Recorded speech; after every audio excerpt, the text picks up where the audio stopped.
ওখানে আমার সিএনজি চুরি হয়ে গেছে ভাই, ওরা চুরি করছে, আমি চোর না ভাই, পেটের দায় আমি চুরি এই পথটা বেঁচে নিয়েছি ভাই, আমি চোর না হঠাৎ ভাই। করে এইভাবে এসে তুই ধরা খেলি কারণ কি?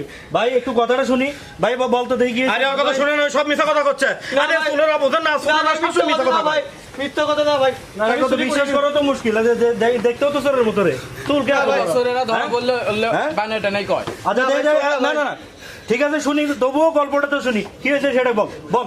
আসলে ভাই আমি যে ইনকাম করতাম, আমার ইনকাম সোর্সটা বন্ধ হয়ে গেছে, বা আমার যে সিএনজিটা ছিল ওটা চুরি হয়ে গেছে।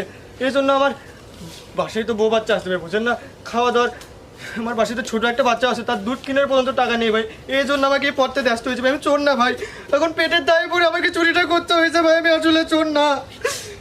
মানে পড়াশোনা করছিস কত দূর, কোথায়? ভাই আমি অনার্স করতেছি ভাই, আর এনারা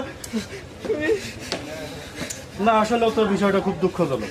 যাই হোক, ঘটনা হলো যে এই পারিপার্শ্বিক অবস্থার কারণে বিগত দিনে যে আন্দোলন সংগ্রামগুলো হয়েছে, এ যেহেতু বলতেছে তাহলে একবার সুযোগ দেওয়া হোক।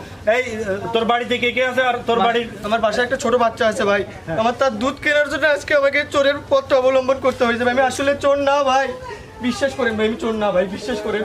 তোর আমার এই ফ্যামিলিতে কে আছে? পরিস্থিতির আসলে কারণে- বিষয়টা তো বুঝতে হবে। তোর ফ্যামিলি কে আছে? আমার ফ্যামিলিতে আমার এক মা আছে, আমার বউ আছে, আর ছোট একটা বাচ্চা আছে।